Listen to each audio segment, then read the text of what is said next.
¡Qué barbaridad! 18 de diciembre. Ya se está acabando el año. Ay, Dios Pero aún mío. así, damos hoy gracias a Dios por el amanecer de este nuevo día. Buenos días, amigos que nos sintonizan, que nos escuchan. Bienvenidos hoy, como todas las mañanas, Despierta con CDN. Buenos días, Catherine, Nelson, Héctor. Hoy es Día Internacional del Migrante. Léanse el editorial del Caribe. Pero, como dijo en su momento el poeta Norberto James Rowling en su poema Los Inmigrantes, aún no se ha escrito la historia de su congoja, su viejo dolor unido al nuestro. No tuvieron tiempo para asistir entre los dedos los múltiples colores de la bandera como alas de mariposa. Un saludo a todos los inmigrantes que por las razones que fueran han tenido que dejar su patria. Nadie quiere emigrar de manera voluntaria. Nadie. La emigración es un producto estrictamente vinculado a una restricción, a una limitación o a un problema en el país de origen, sea económico, sea político, sea de cualquier naturaleza. Por lo tanto, en el corazón de los que migran siempre queda el recuerdo del lugar de donde pertenecen. Y para muestra, los inmigrantes dominicanos, donde quiera que están desparramados. A todos ellos, feliz Día del Inmigrante, pero feliz desde el recuerdo del país al cual pertenecen. Entrando en el plano internacional, en Estados Unidos, ayer el presidente Donald Trump dio un discurso celebrando o enumerando sus 11 meses de gobierno, los logros que ha tenido. No sé, parece que él estuvo viendo las cuentas sociales de algunos directores de aquí, de la República Dominicana, de cómo que se reparten las cosas y los bonos y esto y aquello, y decidió imitar.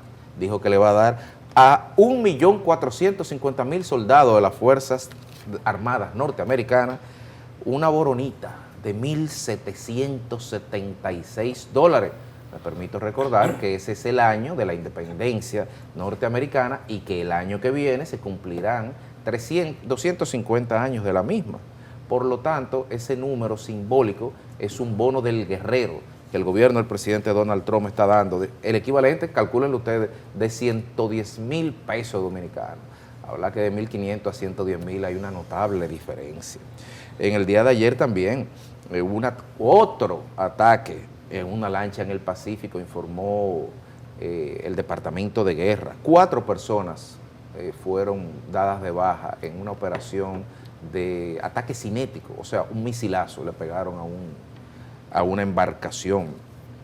Se recrudece el cerco en el Caribe con las sanciones a Venezuela y con esta ofensiva. La respuesta del gobierno de Nicolás Maduro ha sido disponer a partir del día de ayer la escolta por partes de buques de la Armada venezolana de los cargueros de petróleo que fueran a ese país a buscar y que fueran a salir. Es decir, que las posibilidades de un enfrentamiento, de una colisión, o mejor dicho, comillas, de un incidente, cierre de comillas, se están creando. El casus belli está a la vuelta de la esquina.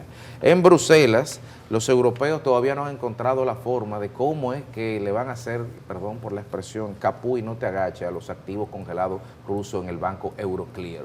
Pese a que la Unión Europea, o los líderes europeos, como les gusta decir a los medios internacionales, quieren financiar todo lo que es el 2026 y parte del 2027 del costeo de la guerra por parte del gobierno de Ucrania con fondos del gobierno ruso, sin permiso del gobierno ruso. El problema no es ese, porque no estamos entrando en la legalidad o no de la guerra, sino en la confianza, y esto es lo más delicado, en la confianza que los actores económicos pueden y deben tener en un sistema financiero mundial, porque cuando usted deposita un dinero en un banco es con una sentencia de un tribunal competente que se lo pueden inmovilizar o sustraer, no con una decisión política, lo que Putin ha dicho que tomará represalias, y que tomará no solamente más represalias, sino que tomará más tierra de Kiev. En el plano también aquí en República, en el Caribe, en América, en Brasil, lo habíamos dicho ayer en la mañana, el Senado hizo lo previsible, votó 48-25 a favor, 48 a favor, para disminuir las penas al expresidente Jair Bolsonaro y más de 300 personas que participaron en estos delitos masivos de subversión que intentaron dar al traste con la transición pacífica en el orden constitucional. Esto significará rebaja de penas. El presidente Lula da Silva, por un tema de mayorías de parte, digamos, del bolsonarismo en el Senado, no tiene competencias para vetar de manera efectiva la ley. Ha dicho que lo hará, pero aún así todo parece indicar que la ley será ley y que esto significará ciertas rebajas de penas y también de periodos que significaría de 27 años de prisión, probablemente de 6 a 8, y solamente prisión efectiva podrían ser de 1 a 2, y eso todavía es discutible. En República Dominicana ayer hubo un consejo de gobierno en Palacio Nacional, se pasaron balance a las metas del año del programa 2028, lo que resta del cuatrienio del presidente Abinader, y se planificaron las acciones del 2026. Mientras ellos hacían eso, los diputados, que son, cuando les conviene, otro poder del Estado, emitieron la friolera de 401.767 millones de pesos dominicanos, y me excusan porque no lo calculé en dólares, pero tienen que ser 6.000 milloncejos de dólares. Dice la nota de prensa de la expuesta circular que el dinero se va a usar para, digamos, reorganización de deuda, es decir, para pagar capital una parte y para pagar intereses o renegociar en condiciones favorables a lo largo del 2026. El presidente tiene la facultad de emitir ese tope de dinero, sea en el mercado internacional, sea en el mercado local. La Confederación de Comercio, Provisiones y Pymes habla de un desabastecimiento y un encarecimiento de los principales productos que componen la canasta de la cena navideña, entre ellos el pollo. Dicen ellos que va a ponerse por la friolera de 200 pesos dominicanos costará la libra de pollo. Eso amerita una aclaración de parte del Ministerio de Agricultura, de parte de las autoridades competentes, que lleve tranquilidad a la familia dominicana de sí cómo se enfrentará, de ser cierta esta información, cuáles son los planes contingentes para garantizar que en cada hogar haya una cena navideña, desde luego que sí.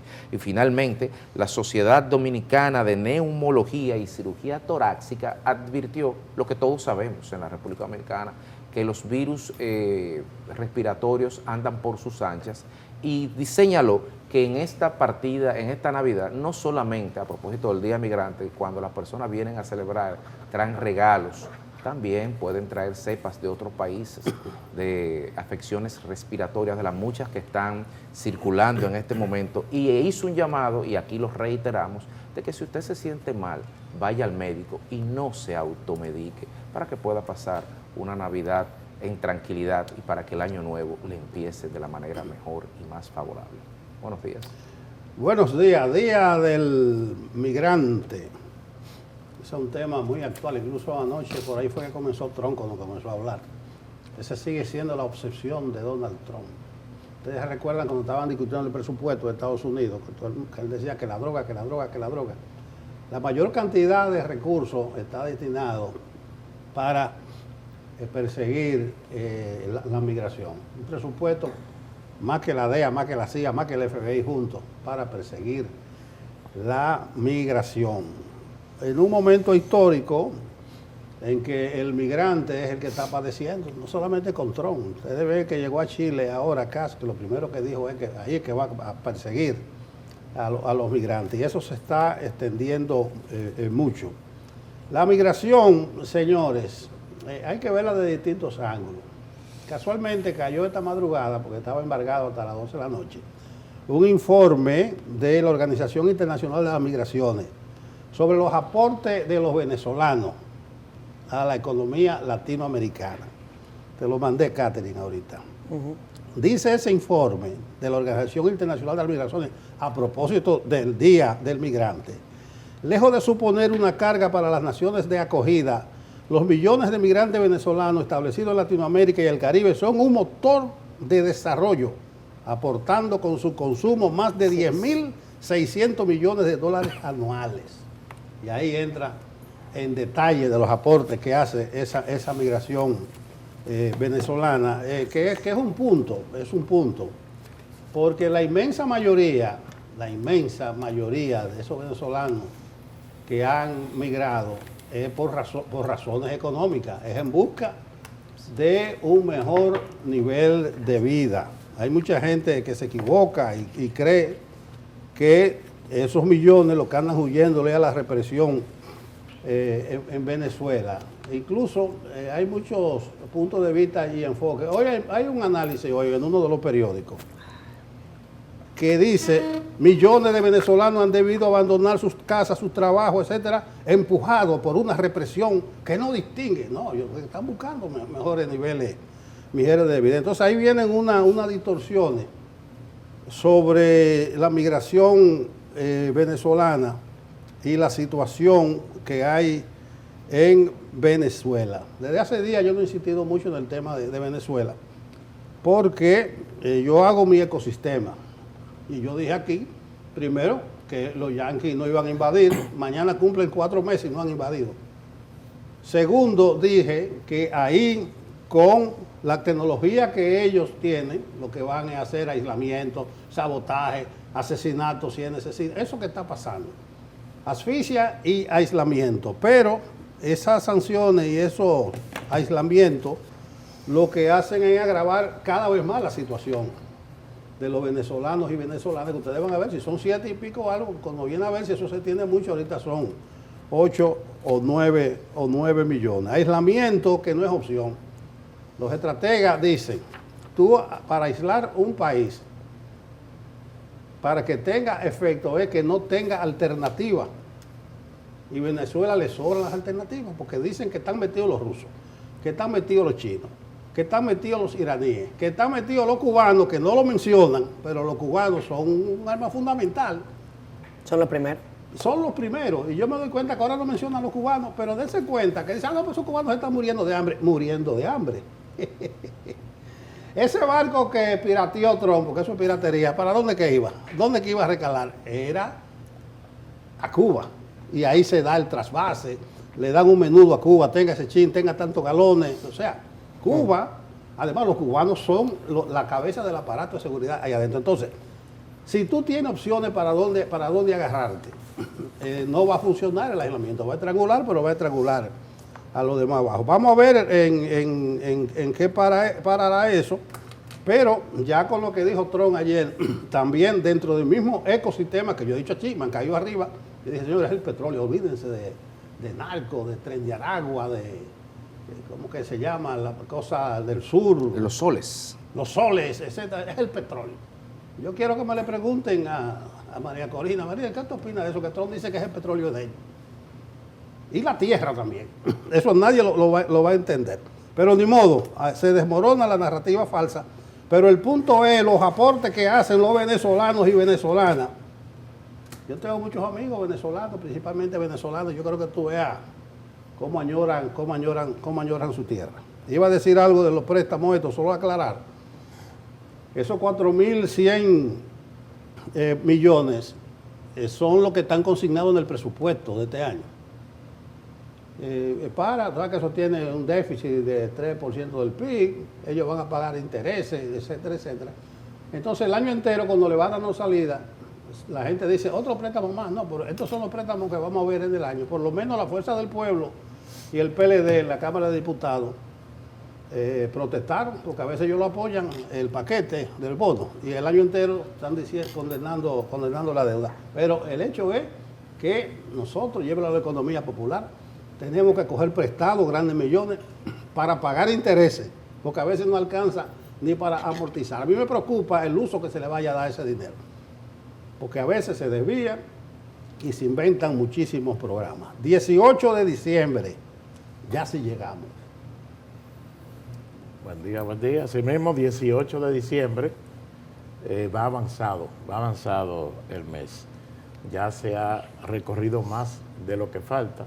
Atención, Antonio Marte, que dice que ese mes deberían borrarlo. Es una especie de Grinch, Antonio Marte. No conocíamos esa faceta. A la mayoría de la gente le gusta este mes. Este es el mes favorito de la mayoría. Pero él dice que se gasta demasiado. Él dice el senador Antonio Marte, en unas declaraciones que dio en un programa que se han vuelto virales, dice que uno dura el año entero produciendo para gastar en diciembre. Ayer le respondió el presidente del Senado, Ricardo de los Santos, como estamos precisamente en diciembre, ¿verdad? Un ambiente relajado.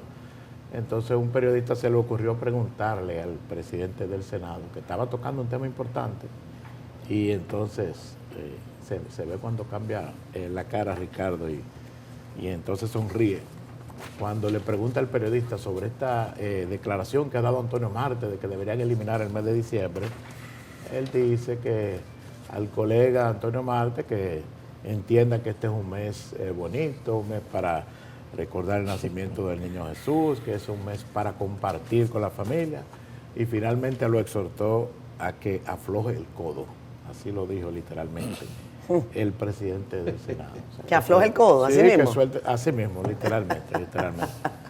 O sea, que suelte los chelitos. Eso tiene que ver con empinar el codo. Ajá. No. No, que lo afloje. No, al Está contrario. muy duro el codo. para que lo se afloje. Que le ponga algo. Para que suelte, sí. Sí, porque se está quejando de que gaste, de que demasiado. Sí, él se queja mucho. Vamos un día para Guacamayo. Él no ha invitado 60 veces. Él vive amenazando que vayamos. Sí, bueno, él nos invita. Bueno, pero de lo más interesante, ese mini debate un poco refresca el ambiente, ¿verdad? Entre estos dos senadores ibaeños.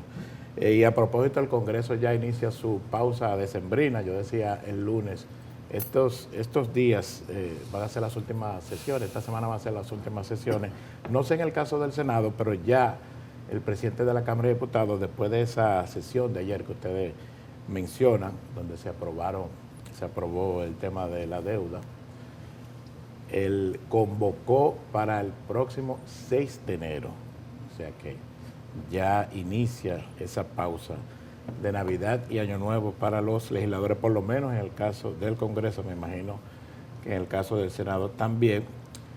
Muchos proyectos pendientes le va a llegar el año al Congreso con muchos proyectos pendientes de importancia. Y hay un proyecto que pienso que, aunque ya está en el Congreso, necesariamente se va a tener que dar un debate en otras instancias, porque ha habido demasiadas objeciones. No he visto todavía una opinión favorable, y lo que he visto es muchas objeciones y muchos cuestionamientos al proyecto de fusión del Ministerio de Educación con el Ministerio de Educación Superior.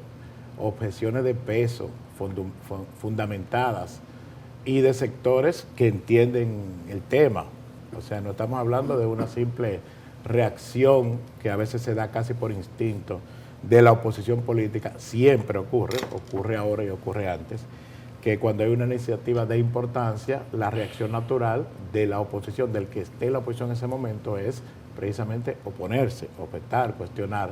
Pero en este caso estamos hablando de razones, estamos hablando de elementos de peso que están mencionando los sectores que han cuestionado este proyecto.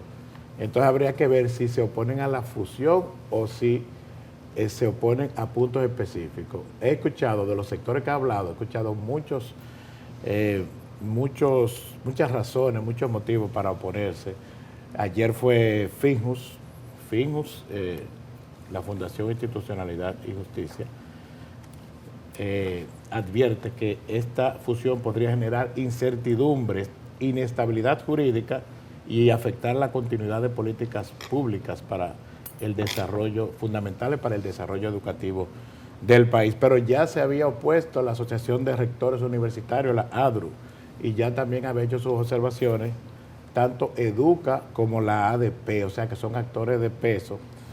Y yo creo que hay un elemento común, y es que todos dicen que este proceso no ha generado consenso, no ha sido socializado, no ha sido discutido. Entonces, ese es un reto, ya no en lo que resta de diciembre, pero para el inicio del año debe ser uno de los temas principales en la agenda. Este proyecto debe ser socializado, debe ser discutido, y todos estos sectores que están opinando deben ser llamados para que se produzca un diálogo para saber realmente cuál debe ser la salida ante esta propuesta que se ha hecho de fusionar los ministerios de educación.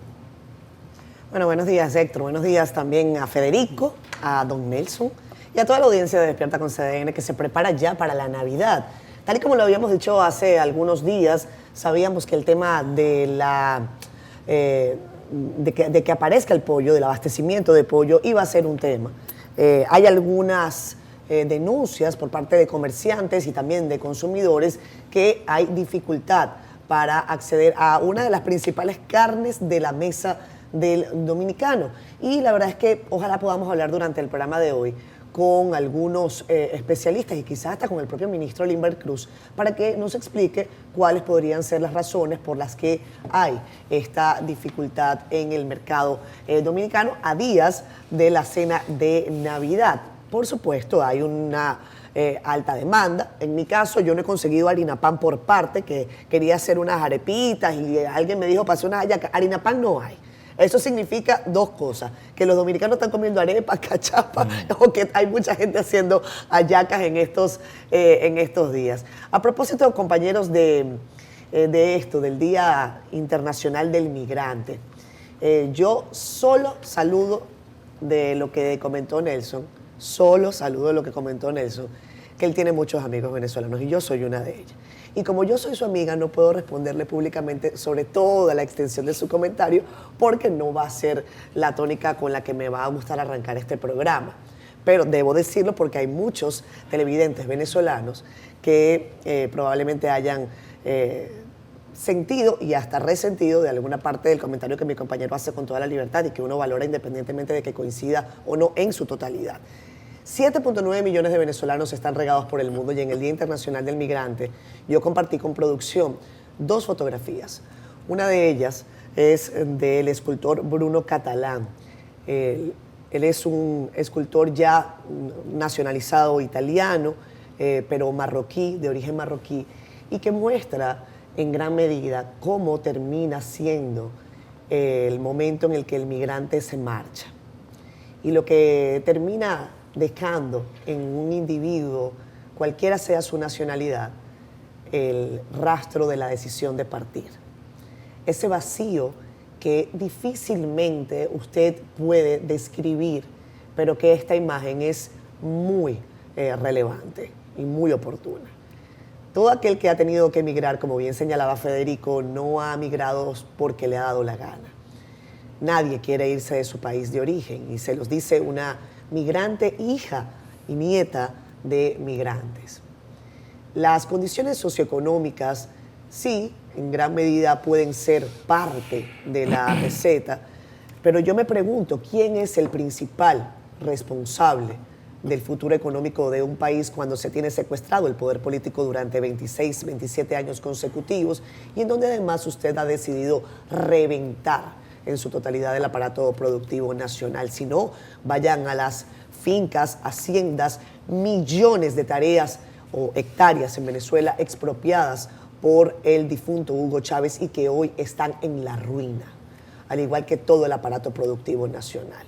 Si eso no tiene un nombre y un apellido del socialismo del siglo XXI, díganme ustedes quién lo tiene.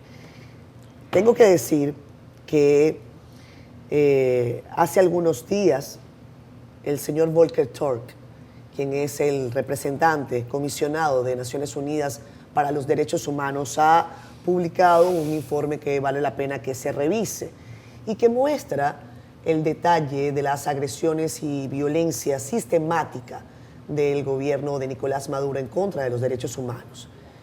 Y usted podría pensar que es la economía la que ha sacado a millones de venezolanos de su país de origen, pero yo debo decir, en República Dominicana, si la economía va mal, usted puede salir a la calle a protestar. En Venezuela lo matan, le tiran un tiro en la cabeza, de manera sistemática.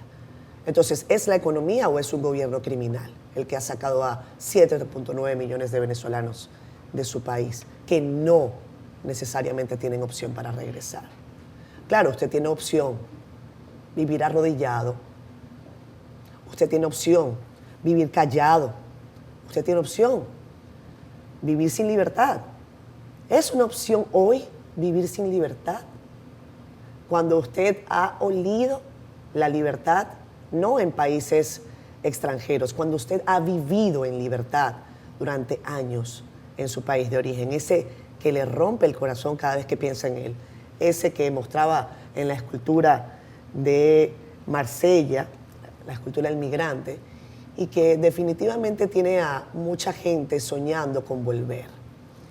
Y ahora comparto con ustedes una imagen que es la cromointerferencia del color aditivo, obra que está instalada en el Aeropuerto Internacional de Maiquetía y que muestra el piso por el que millones de venezolanos quisieran regresar. Opción, la opción existe, pero cuando usted ha sentido el olor de la libertad, difícil es volver a un lugar en el que usted sabe, da por sentado, que le van a perseguir, le van a robar su propiedad, le van a robar la libertad a sus hijos de pensar con libertad, y incluso a los periodistas, como el caso de Nickmer Evans, que recientemente ha sido detenido por publicar verdades incómodas para el régimen de Nicolás Maduro.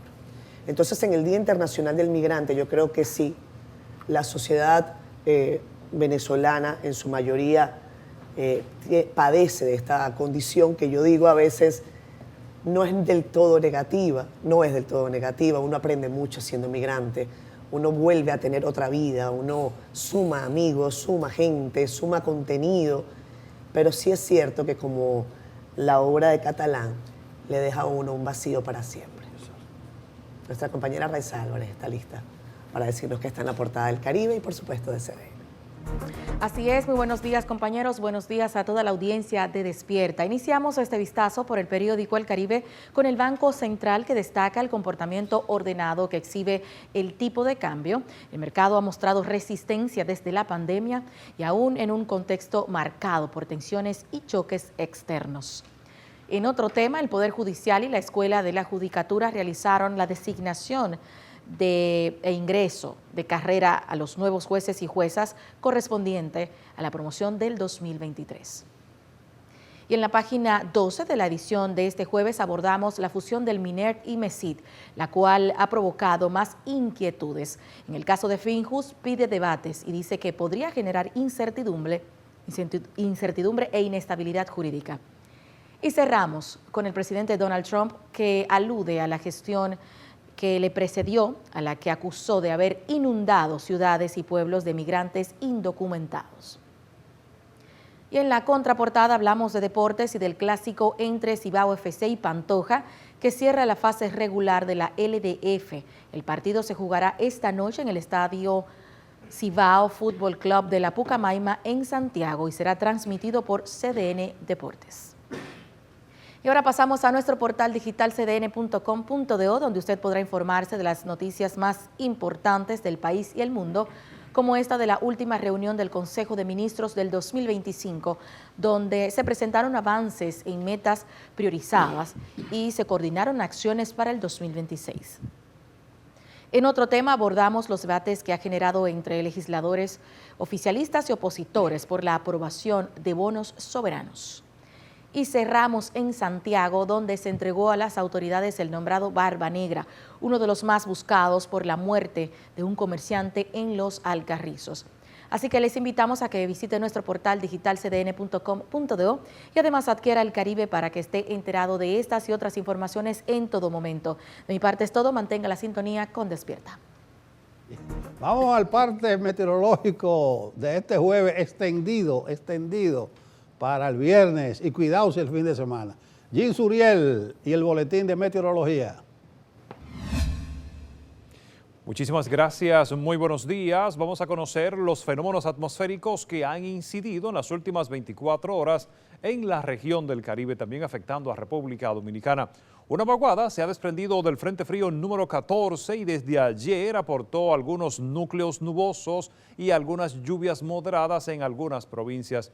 El frente ya empieza a alejarse hacia el Atlántico Norte, pero la vaguada seguirá con nosotros al noreste del Caribe, impulsando algunos fragmentos nubosos y generando todavía más periodos lluviosos durante las próximas 24 a 48 horas. Hasta el fin de semana tendremos los efectos de este sistema atmosférico y no se descarta el desarrollo de un sistema de baja presión al noreste de la región caribeña, y es por lo tanto que podrían llegar algunas ráfagas de viento hacia algunas provincias del territorio nacional. Seguiremos con este ambiente muy fresco a nivel nacional porque la masa de aire sigue muy fría al norte de la región del Caribe, así generando este ambiente muy agradable en todo el país, pero sobre todo con temperaturas muy frías hacia la cordillera central y hacia la región del Cibao. Estaremos muy atentos a un sistema frontal, el número 15, que estará saliendo desde Estados Unidos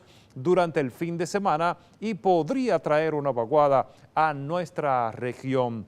Esos fenómenos hay que vigilarlos atentamente porque tanto para Nochebuena como para Navidad podrían acercarse a nuestra zona de pronóstico y ahí podemos identificar si ya podrían generar algunas precipitaciones en República Dominicana. Estas han sido las informaciones meteorológicas. Bueno, muchas gracias, Yensuriel, por tu parte meteorológico. Si usted prestó atención, principalmente para el noreste, es que habrá alguna lluvia en el fin de semana, principalmente. A la pausa. 7:36 minutos de la mañana. Gracias a ustedes por continuar con nosotros y los leemos rápidamente en Facebook Live. Hay gente que no le gusta esta sección. Ustedes saben, facebookeros, no les gusta. Y hay Pero gente que le encanta. hay otro que le gusta Hay mucho, gente que le le gusta encanta. expresarse. Pero entonces, por eso digo, hay gente que no le gusta y hay gente Para que le los encanta. gustos hicieron los colores Es cierto. a una encuesta. Pero te voy a decir, es una audiencia fiel y fina. No, yo sé. Yo me junto con gente y me dice, no me gusta tal cosa. Claro, pero bueno, imagínense, vamos a darle un espacio Hasta, a la gente hasta que del escribe. corte de pelo me hablan. Si yo le hago caso a ¿cómo eso. ¿Y tú te cortaste el pelo con el presidente Abinader? No, el Búscame la tuyo, foto, el corte el- del presidente, el corte del el presidente. tuyo. Yo no he dicho si bien y mal, el tuyo. ¿El mi corte? Sí. ¿Te gusta mi corte de cabello? No, que me dicen la gente. Ah, Que no le qué bueno. gusta. Que ¿Qué yo no sé opina si la le gente? gusta o no le gusta. Yo digo que es bueno El feedback, el esa feedback. relación horizontal con El la gente. feedback. Bueno, por ahí está Alejandrina Bello. Hola, buenos días. Bendiciones, Catherine. Por favor, acá en Tropical del Este, Los Frailes, Las Américas, no hay agua. No sé cuál es el motivo. Gracias por esa denuncia. Lo anota el equipo de redacción. Ojalá. Por aquí veo a Claudia Rodríguez, ya que llega temprano y que seguramente va a enviar para allá un periodista. Gracias, Alejandrina. Norca Conde, buenos días, bendiciones para ustedes y para el país. Ningún pueblo ser libre merece si es esclavo, ignorante y servil. Gracias, Norca. Ese es nuestro himno nacional. Johnny Díaz, buenos días. Debería la justicia, este señor de Senasa por la calle. Ay. Yo no puedo hacer. Eso se llama instigación a la violencia. ¿no? Apología del odio. Apología del odio, apología del delito. No puedo, no. Te entiendo y está bien que lo escribas, pero yo no me gusta hacerme eco. Para mí la justicia tiene sus mecanismos tal y como los tenemos. Francisco Federico tiene una teoría distinta, pero eso es en su Instagram. Que tampoco la puedo decir aquí. Exacto. Ustedes lo conocen. Francisco, gracias dice, gracias por los aportes que has hecho al país. Gracias, Francisco, por tus palabras. Fran Pérez Mota, la CISALRIL debe ser investigada en el caso Senasa. ¿Cómo es posible que haya tantas quejas de afiliados a Senasa y que no se dieran cuenta de la corrupción? Y ustedes con pocos casos sí se dieron cuenta y ellos no tienen el personal acaso capacitado. Creo que se habían dado cuenta, tanto se habían dado cuenta que habían enviado múltiples cartas, multas, etcétera, pero Senasa brincaba olímpicamente esas advertencias y esas sanciones. Hay quienes dicen, léanse un artículo de Marisol Vicens que está publicado hoy en El Caribe. De eso vamos a hablar un poquitico más adelante, ojalá tengamos tiempo, para que ustedes vean las similitudes en el esquema de presunta corrupción que se instaló, según el Ministerio Público, en el Senasa y cuál es su símil latinoamericano. Parece que el origen no es nada más de lo bien hecho, sino también de lo mal hecho. Me refiero al tema de la seguridad social. Miguel Leonardo Rodríguez Sánchez, amén. Gracias a ti, querido Miguel. Cristian Segura, muy buenos días, bendecidos jueves. José Ramírez, desde San Tomás, Dios sabe por qué pasan las cosas, con la corrupción están enseñando a nuestro país a unirse más allá de la política.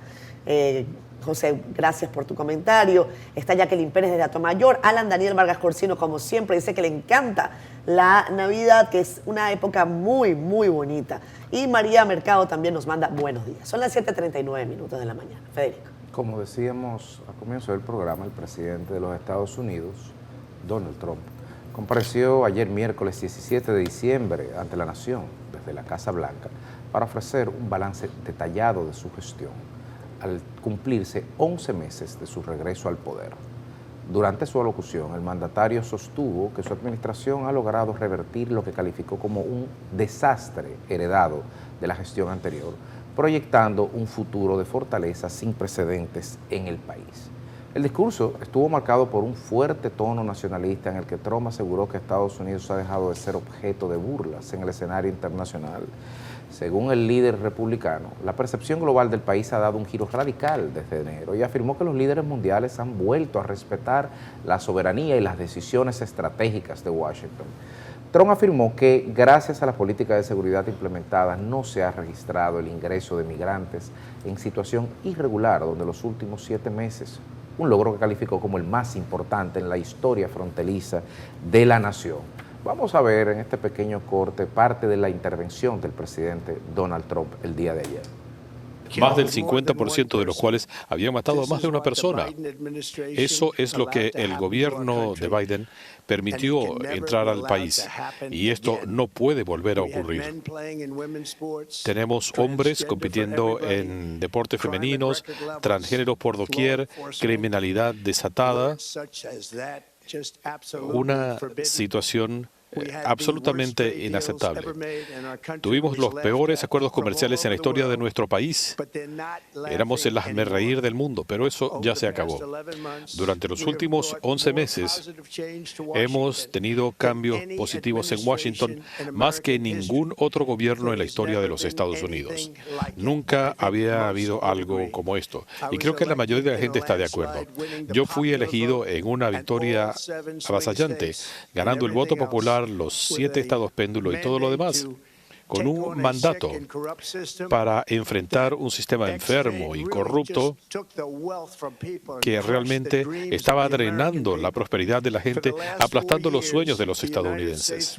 En los últimos 4 años, Estados Unidos estuvo en manos de políticos que luchaban solo por su círculo inmediato, criminales de carrera, inmigrantes ilegales, cabilderos corporativos, criminales terroristas y otras naciones que se aprovecharon de nosotros a niveles sin precedentes. Inundaron sus ciudades y pueblos con inmigrantes ilegales, diezmaron sus ahorros, adoctrinaron a sus hijos con una política de odio a Estados Unidos. Realmente desataron un nivel de violencia, criminales que nunca habíamos visto para que fueran en pos de los inocentes.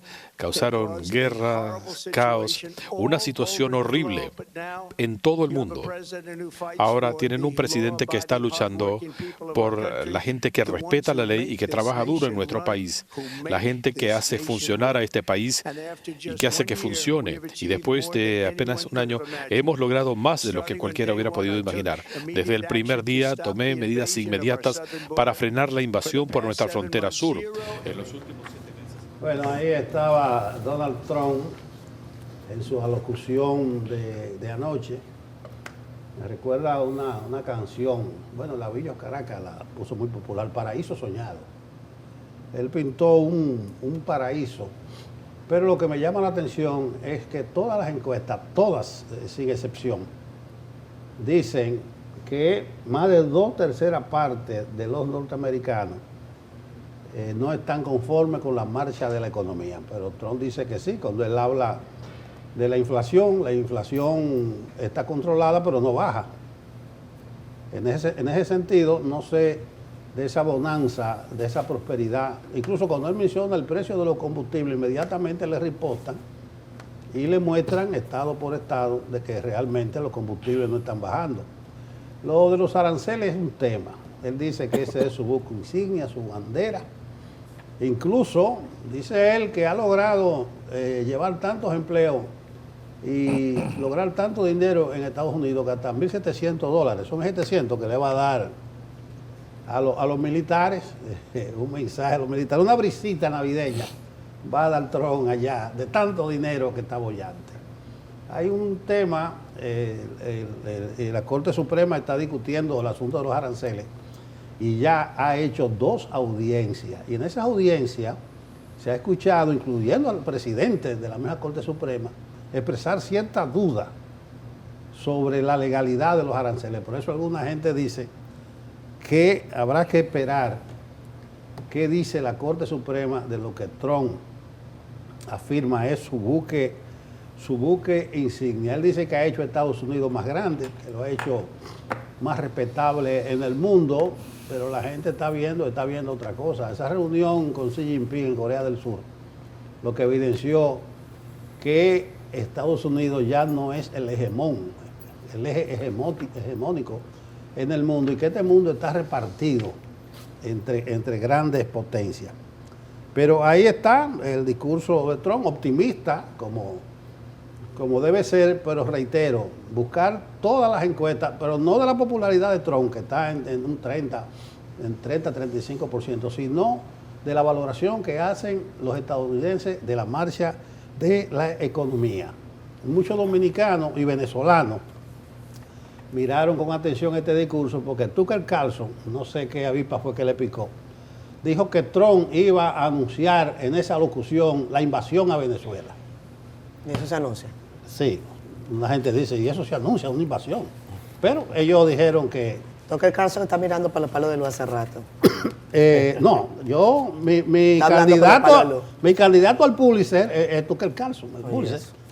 Ya se dejó desinformar porque realmente lo que va a discutir la Cámara Alta hoy es la posibilidad de una resolución que no ha pasado, haciendo la advertencia a Trump que él no puede hacer esos ataques en el Caribe. Pero Tucker Carlson se puso a decir eso, de cuya fuente, y que algunos congresistas. Un tremendismo, me parece que... Claro que sí. Entonces la gente estaba atento al anuncio de una invasión, que es una caricatura. Como la caricatura fue que autorizamos a la CIA a hacer labores, no me acuerdo cómo es el término, eso no se anuncia. Y tú no vas a anunciar una invasión. Mañana a las 9:30 entramos. Claro que no. Bueno, entonces las expectativas estaban ahí, a ese alrededor. Ayer hubo muchas expectativas.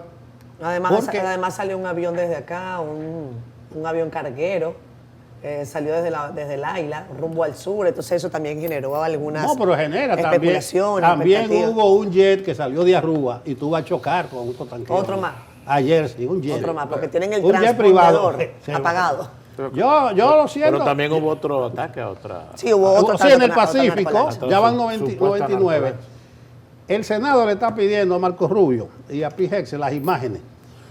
Dice que son muy sensibles, donde remataron. Ayer perdieron en la Cámara de Representantes porque hubo una votación para paralizar el tema de los ataques de los buques. No, esa es de noviembre. Yo estuve leyendo. No, sacaron una ayer. No, estuve viendo eso. Hubo una en noviembre, el 25, que terminó 216 a 210. Sí. Pero el problema es que ahora no quiere Marco Rubio presentar las imágenes porque son muy sensibles. Pero sensibilidad debió haber cuando los hundieron, cuando... La realidad es que Estados Unidos nunca ha ido a una guerra sin un casus belli. La población norteamericana, en términos generales e históricos, es muy reacia a un intervencionismo militar por los riesgos que comporta y ahora más. Por eso el auge de la guerra con drones, de las guerras híbridas, porque los políticos de esta generación en todos los países no están dispuestos a asumir los costes en vidas humanas que toda guerra lleva, porque eso genera problemas internos. A mí no me parece que lo que está haciendo el resultado final de todo este cerco y todo este exacerbar las medidas indirectas es provocar un casus belli, es provocar que un destructor venezolano le tire un tiro a una embarcación norteamericana, es provocar un choque, es provocar un misil, un casus belli que permita que pueda haber realmente una intervención desde la lógica no de la ocupación, porque el pueblo de los Estados Unidos no va a aceptar eso, sino desde la lógica de la respuesta legítima por el agravio de que hemos sido objeto. Un Golfo de Tonquín, sin ir más lejos. Pero con relación al decreto, al discurso de ayer, vimos a un presidente y vimos a un político. Es perfectamente legítimo que un político como Donald Trump pues enumere desde la lógica de la política, de la lógica binaria y maniqueísma de nosotros, ellos, nosotros mejor, gestión histórica, nos suenan todo esto, ¿verdad? Aquí tenemos como que eso suena un poco, así que no es extraño que Donald Trump diga eso, porque también a nosotros nos suena. Lo que sí yo creo que Donald Trump ha sido, le guste o no a las personas, coherente con su agenda. De hecho, es una rara avis este gobierno con relación a su primer gobierno, porque él está haciendo lo que exactamente dijo que iba a hacer. Que uno pueda estar de acuerdo o no, que uno entienda que es viable o no, que estos son los tiempos históricos o no, esa es otra discusión. Pero todo lo que Trump está haciendo para bien o para mal, lo dijo que lo iba a hacer en campaña. El tiempo dirá, la historia es cíclica. Yo quiero decir simplemente que Estados Unidos siempre se ha debatido entre el aislacionismo y entre el intervencionismo. Y ahora es que tiene un periodo de intervención, de multilateralismo después de la Segunda Guerra Mundial. Pero en sí, la población de los Estados Unidos, los naturales norteamericanos, no les gusta salir, les gusta resolver su problema. La política exterior es un tema del presidente de los Estados Unidos exclusivamente, y la política exterior de Donald Trump se está basando en aranceles, se está basando en intervencionismo y se está basando en una realpolitik de repartir zonas de esferas de influencia. Estamos hablando de una política de hace un siglo exactamente, de 1920. Esa receta es de hace 1920, hace un siglo. Recuérdese que a Wilson lo obligaron a salir de la sociedad. Ni siquiera el propulsor de la Sociedad de Naciones pudo firmar la Sociedad de Naciones porque el Congreso lo obligó a aislarse. Eso es un ciclo en Estados Unidos que se está agotando. Lo importante es que los números le cuadren al presidente Trump, porque si la economía norteamericana le va bien, a nosotros también. Y para muestra, créame, la pregunta será de esa brisita, que no es una brisita, Nelson, debe ser un huracán. Brisita la de aquí con 1.500 pesos, pero lo de allá con 110.000 pesos es un huracán. ¿Cuánto nos toca de refilón en remesa en el mes de enero y febrero de esos militares norteamericanos con doble nacionalidad, a propósito del Día Migrante, nunca olvidando a su país? Bien, con relación a este discurso del presidente Donald Trump, aquí la oposición tiene una expresión, una frase que se ha convertido en un cliché, que dicen cuando a propósito de un discurso presidencial, dice que el presidente estaba describiendo otra nación, estaba describiendo otra realidad, estaba hablando de otro país. Por cierto, se usa menos ahora, cada vez se usa menos, hay que reconocerlo. La oposición se ha vuelto más creativa y da respuestas más documentadas, respuestas más concretas, con datos. Eso ha estado ocurriendo en los últimos años y hay que admitirlo, hay que resaltarlo.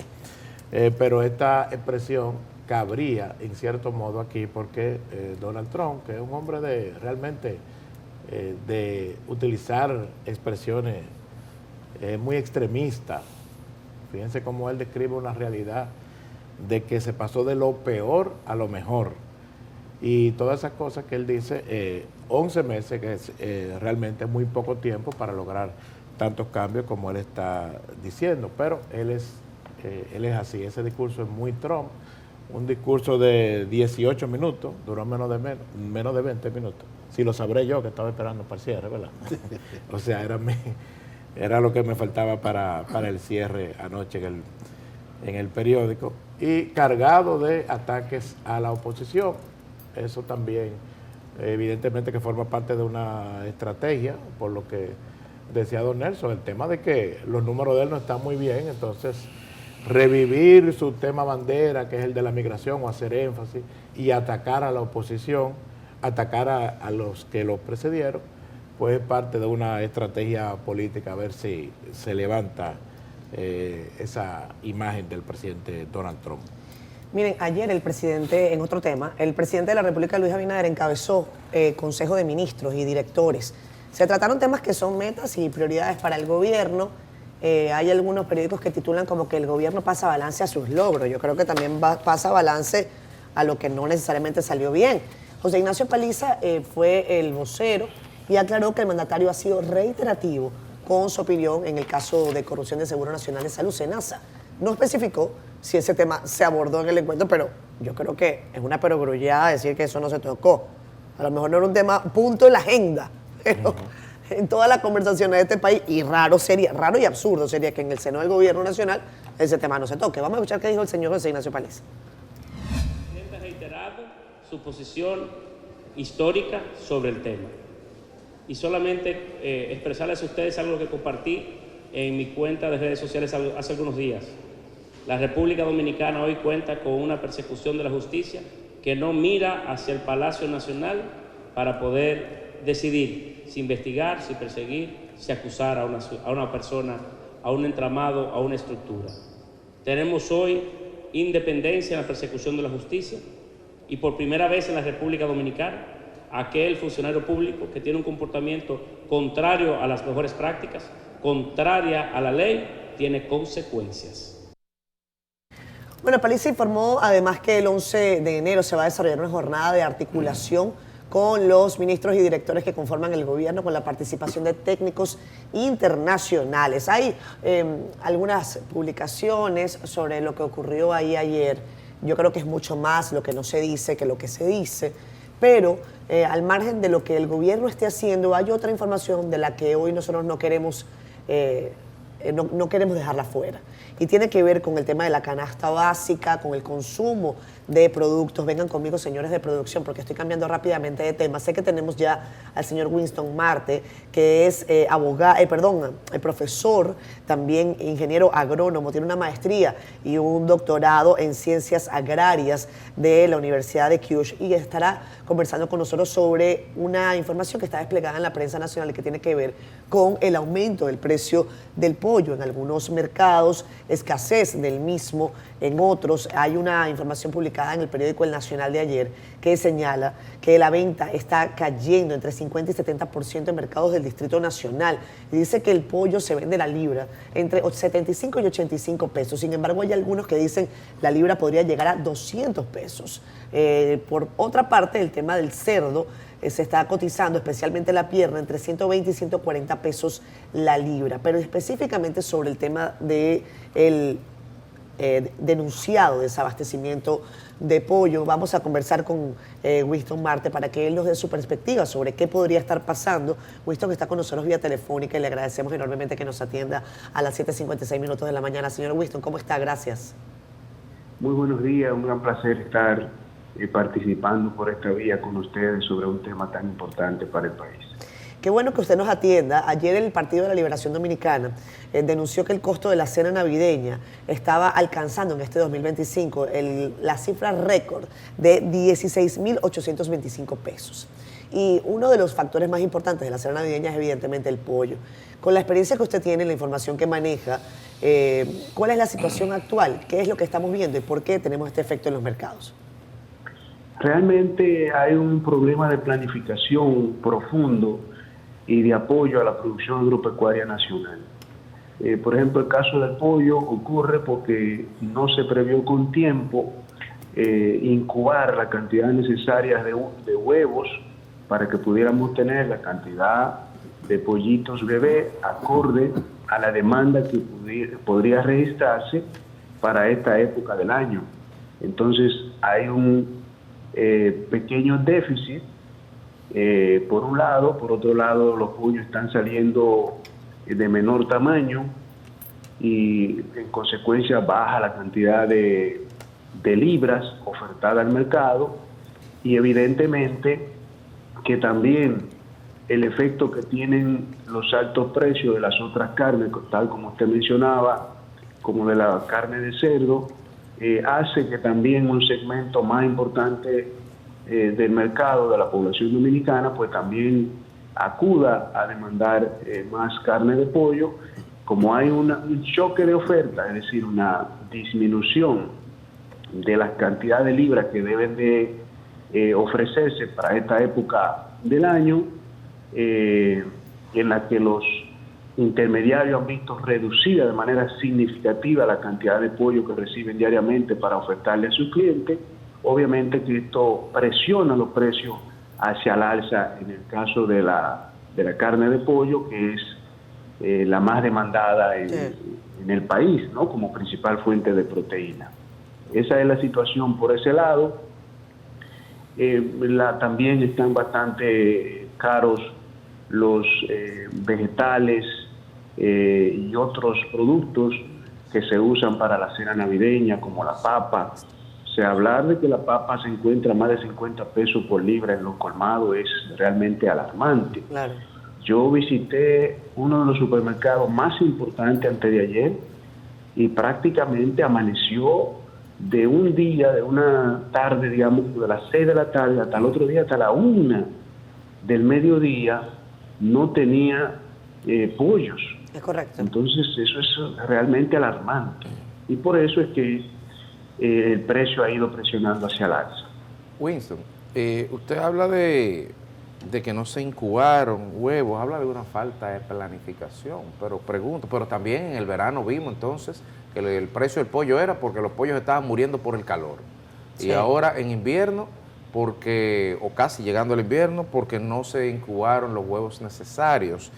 Pero la planificación, todo el mundo sabe que en diciembre el consumo aumenta y desde hace tiempo se estaba diciendo del gobierno que se iba a garantizar el abastecimiento total. Es tan complicado poder planificar y proyectar a 1, 2, 3 meses este tipo de números, sobre todo cuando se sabe el comportamiento o los hábitos alimenticios del pueblo dominicano en determinadas fechas. Para nada complicado es planificar eso, porque eso es juntarse. Existe en el Ministerio de Agricultura lo que se llama la Comisión Avícola Nacional.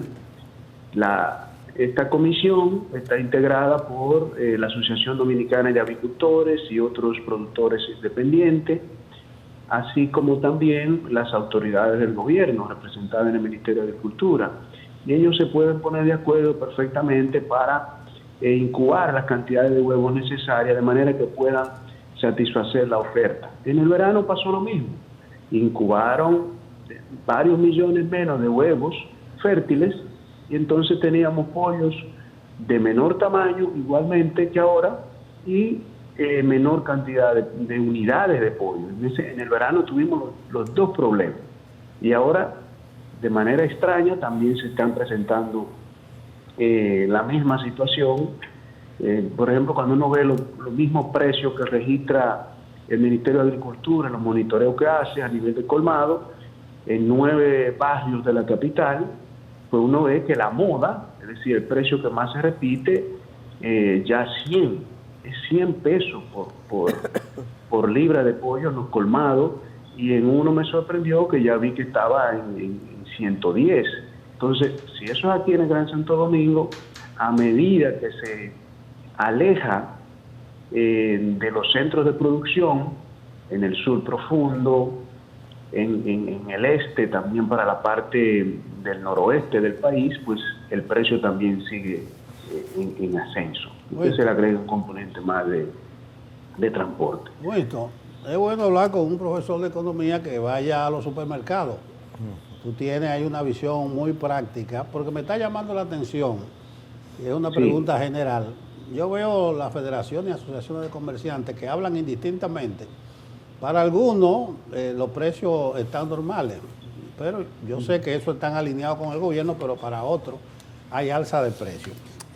Agricultura se pasó semanas hablando de que era mentira que los plátanos estuvieran caros, pero en el IPS, el índice de precio al consumidor del Banco Central de noviembre, dice que alimentos y bebidas fueron de los principales factores que contribuyeron a la inflación, y menciona específicamente el plátano.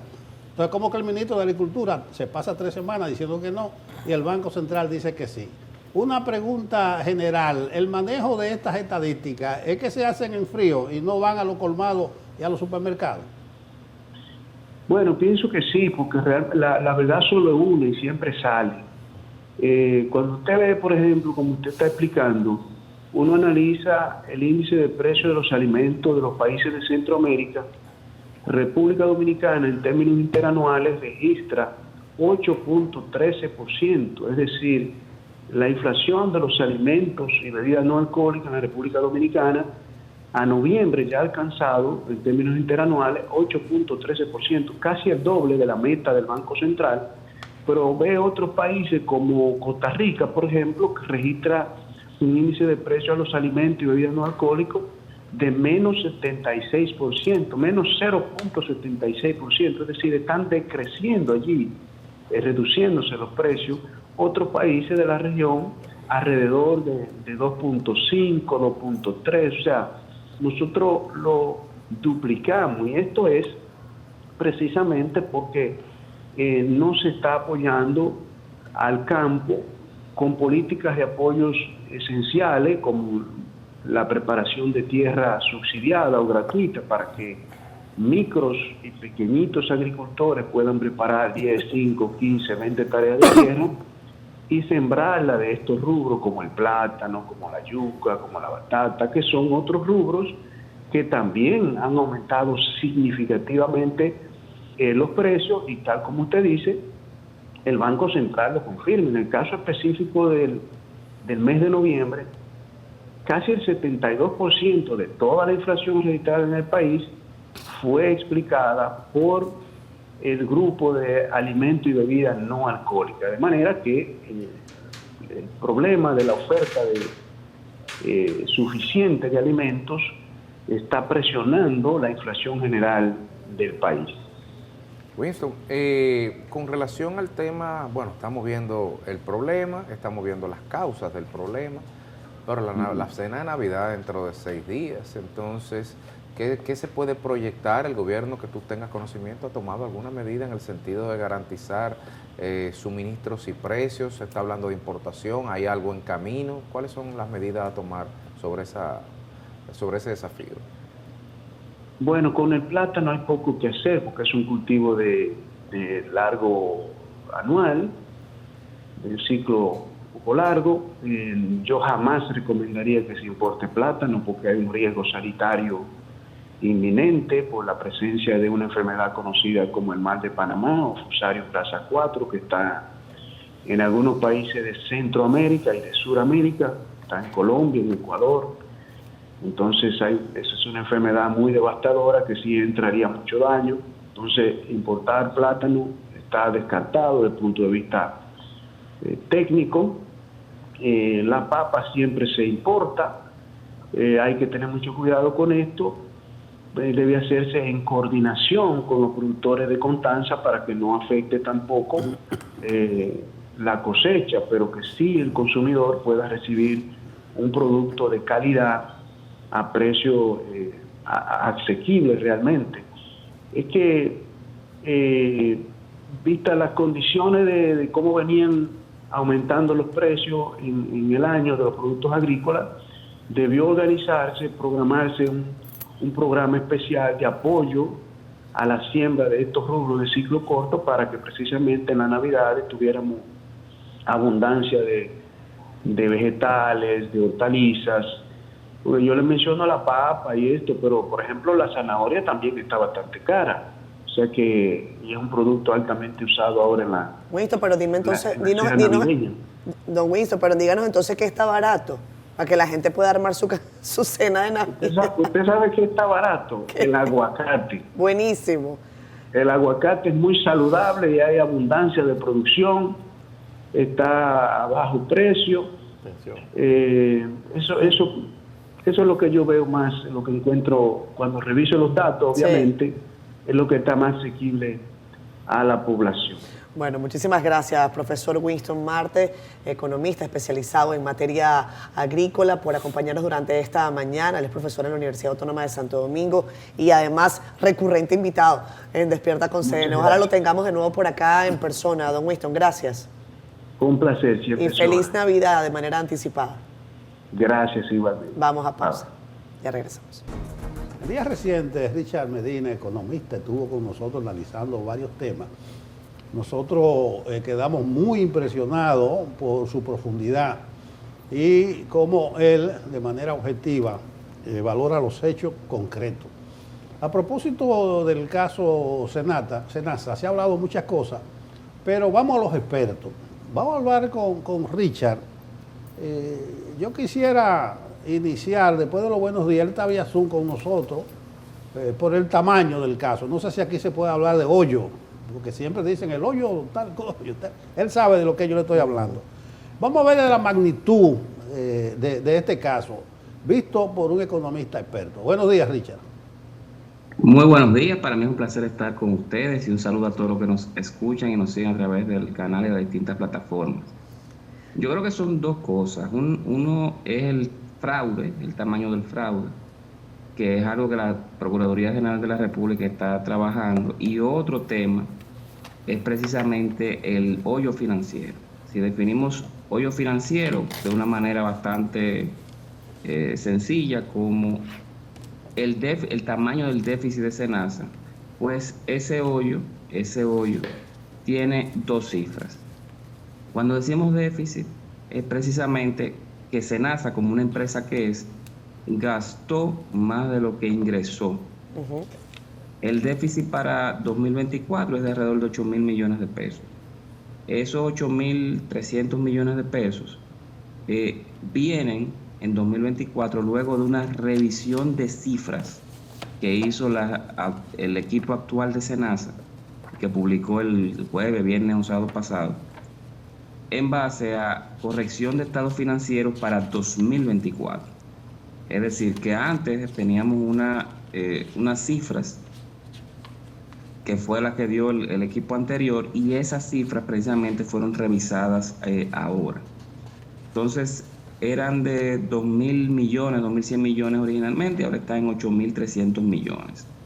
Otra cifra, eso es el déficit del año, que hay que prestar atención, es lo que son las pérdidas acumuladas de SENASA.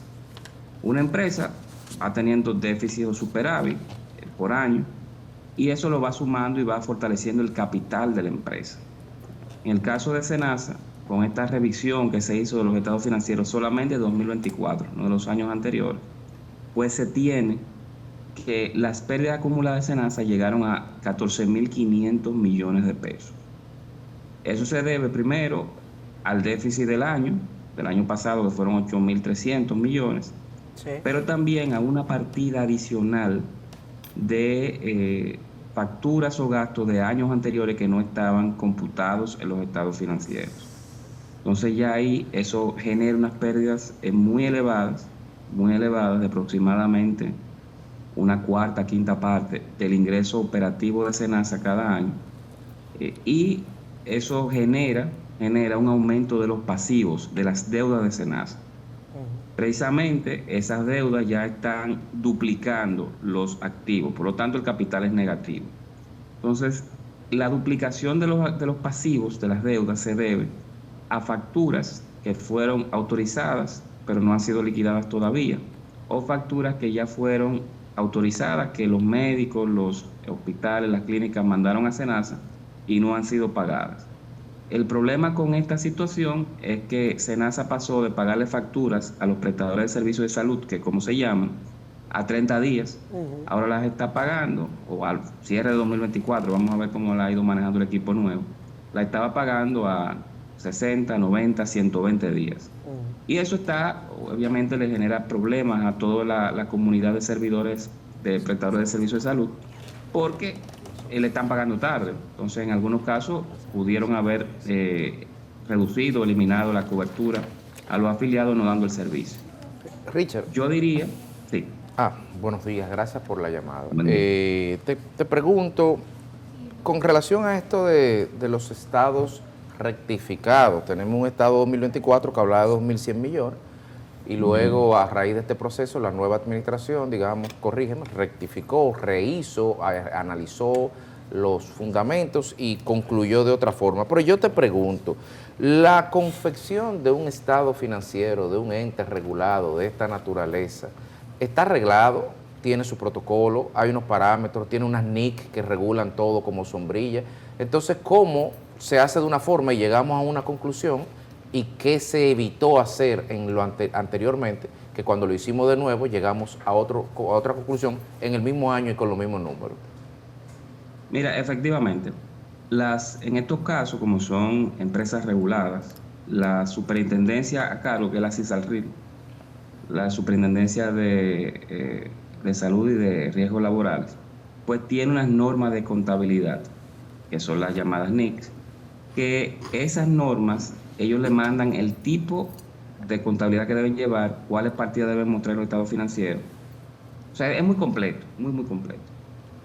Sucede que internamente, al parecer, había una doble contabilidad. Y digo que al parecer porque cambia la administración y automáticamente se hace un cambio, claro, se hace una corrección, se ajusta de 9.000 y pico de millones de pesos de gasto. Entonces, eso no era algo normal, no es algo normal. Y sabemos que no es un invento, porque bueno, tú puedes poner cualquier número en un estado financiero hasta que te lo audite.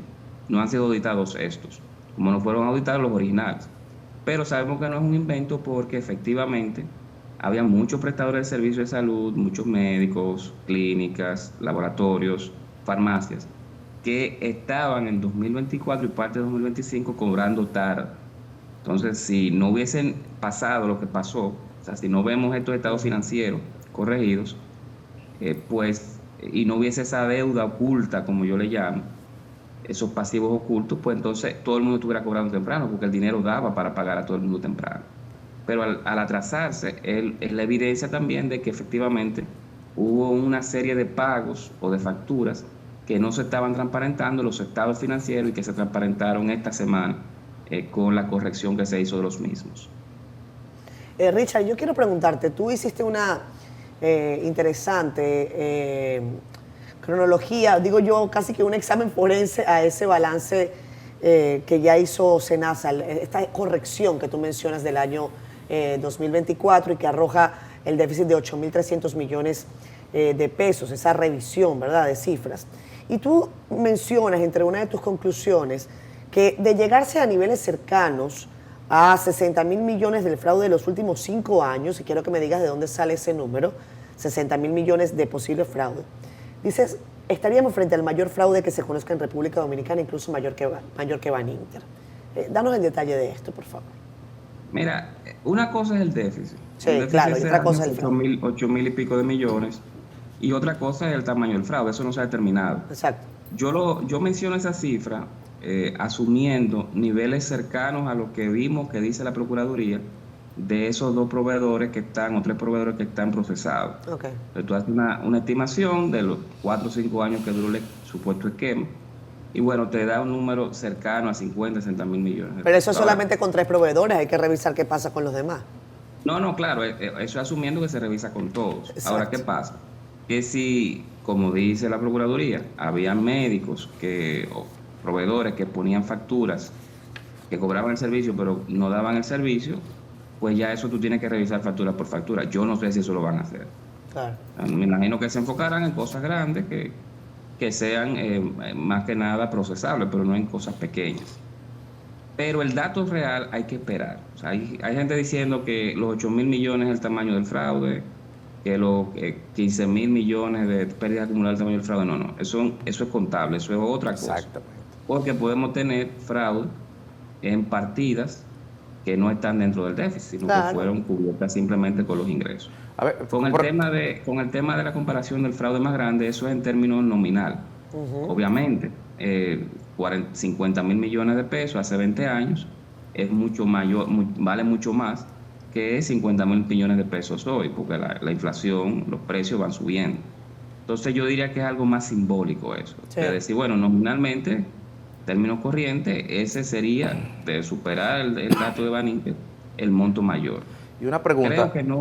Creo que no vamos a ver efectivamente cuánto fue el tamaño del fraude, sino unas estimaciones de lo que se pueda revisar a nivel forense, pero me parece que fue bastante grande para los parámetros que hemos visto acá. Pero una parte del fraude es lo originado como consecuencia de las operaciones de dolo que hay ahí, de todo esto que se ha hecho. Ahora, otra parte, por ejemplo, las facturas o gastos no computados, que tú dices que son el diferencial de, casi 5.000 y pico de millones, eso no es un fraude como tal, eso es una deuda que existe, claro, y que en el bolsillo no hay dinero para pagar. Y eso que no hemos visto el Estado 2025. Entonces te pregunto, independientemente de cuando se cierre el monto, ¿de dónde a nivel, con un presupuesto ya cerrado ahora, verdad? Porque hay un presupuesto ya en ciernes, con ese presupuesto 2026, ¿cómo vamos a cubrir en términos operativos? ¿Con qué transferencia de cuenta? ¿Desde dónde? ¿Desde Presidencia, del Ministerio de Salud? Porque ese dinero hay que buscarlo y hay que pagarlo. ¿No puede seguir haciéndose una bola de nieve del mismo, o sí? Mira, excelente pregunta, varias cosas con eso. Primero, el gobierno ya subsidió 3.000 millones en 2024 y 2.000 y pico en 2023, o sea que ya ha ido subsidiando. No sabemos cuánto ha subsidiado en 2025, si lo ha hecho. Segundo, recientemente de los fondos de IDOPRIL se especializaron 6.000 millones de pesos para el SENASA. Eso está siendo debatido en cortes, sí, está siendo revisado, pero ya ahí habrían 6.000 millones. Lo otro, Chanel Rosa mencionó en una entrevista reciente, que es el experto en estos temas de seguridad social, que en los últimos 3 meses con la nueva administración ha cerrado en superávit. O sea que si tú vas ahorrando dinero, pues eso mejora tus cuentas y tú puedes comenzar a pagar facturas viejas. Recordemos que hace también unos meses se aumentó y se varió la forma de pagar el cápita. Por lo tanto, a una ARS como Senasa le convino eso. Claro. Entonces, por ahí va a tener más ingresos. Yo creo que va a haber una combinación de elementos. Primero, las autoridades actuales, estoy seguro que tienen que haber tratado de renegociar las facturas atrasadas con los proveedores, con las clínicas, con los laboratorios, las farmacias, para que primero sigan dando el servicio que lo han seguido dando, y segundo, decirle, mira, vamos a pagar, pero no tenemos la liquidez ahora mismo. Eso en el tiempo se va a ir corrigiendo porque Senasa es una empresa pública que genera beneficios, pero creo que el gobierno va a tener eventualmente que hacer algunos aportes adicionales el año que viene, 2026.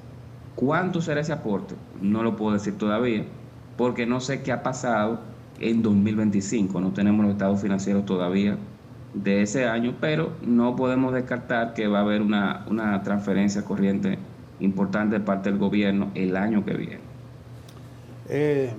Parece que es más complejo de la cuenta el asunto, porque tengo entendido que los números contables de Senasa no evidenciaban mayores irregularidades. Ahí habrá que ver las firmas auditoras que hacían eso. CISARRIL ha dicho que ellos no actúan previamente, sino después que le presentan los números. Por eso es que veo bastante complejo el asunto y habrá que esperar esas auditorías forenses para determinar montos y situaciones.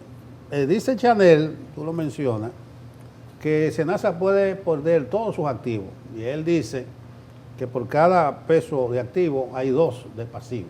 No sé si él exagera cuando dice todos, pero lo que quiero preguntarte, ¿cuáles serían entonces las vías de rescate que tú ves? Bueno, el tema de los pasivos es así, está 2-1. Los pasivos y debe ser 1-1 respecto a los activos. Claro. Respecto a los activos, el tema ahí son esas facturas nuevas que estaban ocultas, estaban en algún otro lado, y no se han incluido los estados financieros 2024. Eso es independiente del fraude, esto es el tema contable y financiero. Yo, como digo, creo que el gobierno va a tener en algún momento que hacer transferencias corrientes para pagar parte de esas facturas. La gestión de Senasa va a generar superávit porque es una empresa que genera beneficios, bueno, con eso también se van a pagar. Si finalmente se resuelve el tema de los 6.000 millones de Hidropril, pues bueno, si eso entra también ayuda a mejorar la situación financiera.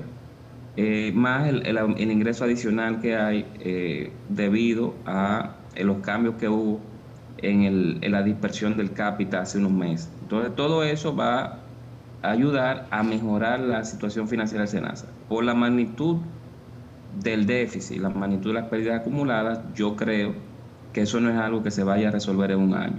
O sea, no es algo que del año que viene ni del final de este año, sino que va a durar un par de años y ahí va a ser clave la negociación con los prestadores, acuerdos de pago en los casos que sea necesario, para ir resolviendo, para ir saldando esas deudas y que el servicio, que es lo principal, no se afecte, que la calidad del servicio no se afecte.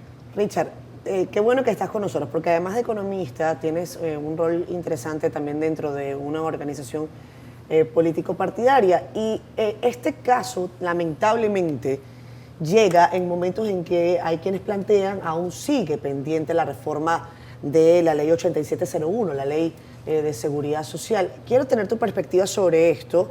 ¿Crees que el momento del caso va a ayudar o a ralentizar esta discusión necesaria? Y en caso de que eso se dé y en virtud de lo que ha ocurrido, ¿cuáles crees que podrían ser elementos a considerar? Mira, yo creo que eso evidentemente que tensa cualquier perspectiva de introducir una reforma en un sector que está bajo la lupa por un fraude bastante grande. Pienso también que seguridad social tiene varios componentes, sistema de pensiones y salud. Este toca la parte de salud de las ARS. no me queda claro cuáles serían posibles modificaciones urgentes así que se necesiten hacer de cara a esta situación. Y aquí lo que realmente falló fue la voluntad interna de cumplir los controles, porque los controles eran los mismos controles que habían estado siempre. SENASA ganó Premio Nacional de la Calidad varias veces y el Iberoamericano creo que en el 19. O sea, la pregunta Entonces, es, Richard, para entender esto, para que la gente lo entienda claro.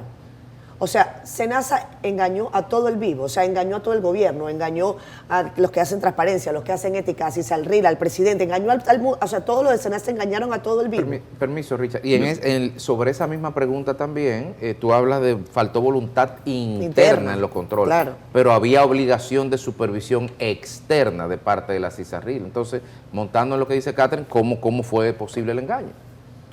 Mira, yo creo que la CISALRIL, obviamente hay que ver que si ellos se dieron cuenta, si sometieron eso a autoridades superiores y le hicieron caso, porque quizá no le hicieron caso, no lo sé, estaría especulando si te digo una cosa o la otra. Claro. Pero si hay un sistema de doble contabilidad y lo que sacó este fin de semana el SENASA cambiando los estados financieros apunta hacia allá, pues yo creo que era más un tema del personal interno de SENASA que hizo cosas para que no se cumplieran con ciertos controles. Y digo, creo, o sea que estoy haciendo una... Sí, estás haciendo una inferencia, te entendemos. Una inferencia, porque eso evidentemente que ya está en un caso de corrupción y los jueces son los que deben fallar una cosa u otra. Tampoco vamos a asumir a destruir la presunción de inocencia de gente que uno no sabe bien tampoco lo que pasó ahí dentro. Pero de que hubo un fraude, hay que ver quiénes son los responsables. Y eso son los mismos controles que habían antes y lo mismo que hay ahora. Claro. La gestión actual debe estar cumpliendo con lo que tiene que cumplir todas las ARS. Si no se combina a nadie, pues no va a haber ningún problema. O sea, si las cosas se hacen como deben hacerse, no va a haber ningún problema. Y ahí yo quisiera decir que la apuesta debe ser a que el SENASA funcione. Claro. SENASA tiene 7.6 millones de afiliados, es la más grande del sistema, la ARS más grande. Y el hecho de que funcione bien es un pilar importante para la salud de la gente. Y hay que apostar a que financieramente se va a recuperar y a que va a seguir dando el servicio que siempre ha dado con la calidad que siempre le ha dado. Richard, hay un tema también pendiente a propósito de reformas, que es el tema de la reforma fiscal, que durante mucho tiempo se ha estado esperando la oportunidad para plantear el tema. Incluso la última vez que se intentó se descartó. Parecería que el tema de SENASA también pone más lejos una posible discusión de la reforma tributaria, que era un aspecto que tocaba recientemente Andy Dawar en su artículo. ¿Qué tú piensas sobre esto? Yo estoy de acuerdo. Creo que la indignación nacional que ha traído el caso SENASA, porque atenta no solamente contra los fondos públicos, sino contra la salud de la gente, o el acceso a salud de la gente, pues creo que tensa mucho la restricción política que puede pesar para someter una reforma fiscal ahora. Yo creo que eso aleja la posibilidad, cierra la ventana. Y son momentos difíciles, yo creo que hay que esperar a ver qué tan grande ha sido el tamaño del fraude, para nosotros ir viendo y haciendo inferencias de posibles salidas en torno a las grandes reformas que están pendientes en República Dominicana. Yo no estoy de acuerdo con una reforma fiscal ahora. Yo creo que hay que primero crecer, el país no está creciendo muy poco. Y segundo, tenemos que primero disciplinar el gasto público. Tenemos que mitigar, reducir ese gasto público, frenarlo, antes de hablar de cambios en los impuestos o cambios en las recaudaciones de impuestos del gobierno. Otro día te tratemos para que hablemos del tema eléctrico y empecemos a hablar de cómo se empieza a mitigar ese gasto público, que de ese hilo tú tienes un carrete. Richard, despejando un par de incógnitas de SENASA, si los estados financieros no despertaron alarma, parece que los que dirigían SENASA engañaron a todo el mundo todo el tiempo. Claro. Y eso es más grave aún. Entonces, parece que la defraudación fue consciente. Bueno, evidentemente, o sea, aquí no, los niveles de pérdida, de facturas pendientes y también por lo que hemos visto del caso de complicidades que ha habido ahí, no son normales, o sea, no son errores administrativos, ¿no? O sea, que ahí va a haber responsabilidades y lo que se espere que se llegue hasta las últimas consecuencias con este caso. Gracias, Richard, por habernos acompañado en esta mañana. Que tenga feliz resto de la jornada. De manera anticipada, como le decimos a todos los invitados hoy, feliz Navidad. Un abrazo para ti y para toda tu familia. Muchas gracias. Igual Bye. para ustedes. Vamos a pausa.